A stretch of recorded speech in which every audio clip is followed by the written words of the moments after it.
Bible என்னது, மனு குலத்துக்காக எழுதப்பட்டது. அதனால இதில் எழுதுனது அப்படியே கை கொள்ள வேண்டும். அதாவது மதத்துக்குரியது கிடையாது, இந்த மதத்தில் உள்ளவங்க தான் அதை படிக்கணும்னு கிடையாது. எல்லாம் மனு குலத்துக்காக தேவன் என்ன செஞ்சாரு, எழுதப்பட்டு தான் வேதாகமம். அல்லேலூயா. இந்த பைபிள் இப்படி படித்து பைபிளை நடக்கணும்.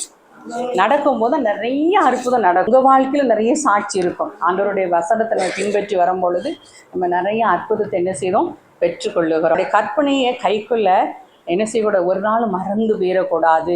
அவர் மேல் அன்பு கூர்ந்தாதான் அவர் கற்பனையே கை கொள்ள முடியும். எந்த ஒரு பிரச்சனை வந்தாலும் அவர் மேல் அன்பு இருந்தாதான் அதெல்லாம் தாங்கக்கூடிய பலன் அவர் தருவார். அல்லேலூயா. அவரை நேசித்தாதான் நம்ம என்ன செய்வோம், அவரை தேடி ஒரு சபைக்கு நம்ம போவோம், அவருடைய கட்டளைக்கு கீழ்ப்படிவோம். அவருடைய அன்பு விலையேற பெற்றது. அல்லேலூயா. எரேமியா புஸ்தகம் 17:22 பாருங்க. அவர் அழகான ஓய்வு நல்ல உங்கள் வீடுகளில் இருந்து சுமை என்ன செய்யக்கூடாதான், வெளியே கொண்டு போகாத அப்படின்னு. அதாவது நிறைய வேலைகளை செய்யாதீங்க. கடை வச்சுருக்காங்கன்னா அந்த கடையை ஞாயிற்றுக்கிழமை என்ன செய்வாங்க, திறக்க மாட்டாங்க. அதில் என்ன லாபம் வந்தாலும் பரவாயில்ல, எனக்கு தேவனுடைய நாள் அந்த நாள்னு சொல்லி அந்த நாளை என்ன செய்வாங்க, தேவனுக்கு கொடுத்துருவாங்க. வேறு எந்த சுமையும் என்ன செய்ய மாட்டாங்க, கொண்டு போக மாட்டாங்க.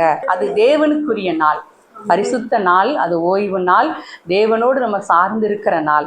அதனால தான் அந்த அந்நிய வேலைகள் செஞ்சால் நம்ம இருதயம் எங்கே போவோம், அந்த வேலை மேலே தான் நம்ம இருதயம் போவோம்.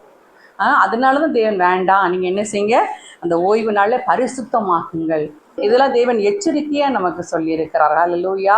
இப்போ மத்தேயு 6:1 மனுஷர் காண வேண்டும் என்று அவர்களுக்கு முன்பாக உங்கள் தர்மத்தை செய்யாதபடிக்கு எச்சரிக்கையா இருங்கள். ஹல்லேலூயா. சிலவங்க அப்படி செய்வாங்கல்ல, எல்லாரும் பார்க்கட்டுன்னு சொல்லி என்ன செய்வாங்க, தர்மம் செய்வாங்க. நம்ம என்ன செய்யணும், தேவனுக்கு அவர் மட்டும் பார்த்தா போதும், அவருக்கு மட்டும் நான் செய்த கர்மம் எல்லாம் தெரிந்தால் போதும் என்று சொல்லி நம்ம என்ன செய்வோம், தேவனுக்காக வாழுவோம். கஷ்டப்பட்டவங்க உட்காந்துருப்பாங்களா, அவங்க என்ன செய்வாங்கன்னா அவங்களுக்கு கஷ்டமே தெரியாது. இதை வாங்கி அப்படியே அவங்க என்ன செய்வாங்க, பாவ பழக்கத்துக்குள்ளெல்லாம் போயிடுவாங்க. அதனால என்ன செய்யணும், நம்ம எச்சரிக்கையாக இருந்து, நம்ம பணம் தானே அப்போ இந்த பாவத்துக்கு போகுது, அப்போ நம்ம என்ன செய்ய, அதில் எச்சரிக்கையாக இருக்கணும். தேவனோடு நீங்கள் சார்ந்து இருந்தீங்கன்னா யாருக்கு நீங்கள் கொடுக்கணும், யாருக்கு தர்மம் செய்யணும்னு சொல்லி என்ன செய்வார், தேவன் நமக்கு கற்றுக் கொடுப்பார். நம்ம மனுஷன் பார்க்கட்டும், மனுஷன் முன்னாடி நான் செய்யணும்னு சொன்னால் அந்த தர்மம் என்ன செய்யக்கூடாது, அது பலன் இல்லாமல் போயிடும். ஹல்லேலூயா. அப்போ நீங்கள் தேவனுக்கு கொண்டு வர காணிக்கையும் அதே மாதிரி தான்.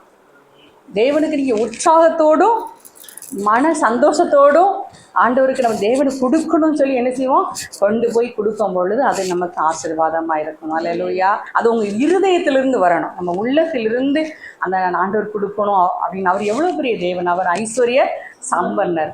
அவருக்கு நம்ம ஒரு சந்தோஷத்தோடு நம்ம கொடுக்குது, அவருக்கு பிரியமாக இருக்கும். அல்லேலூயா.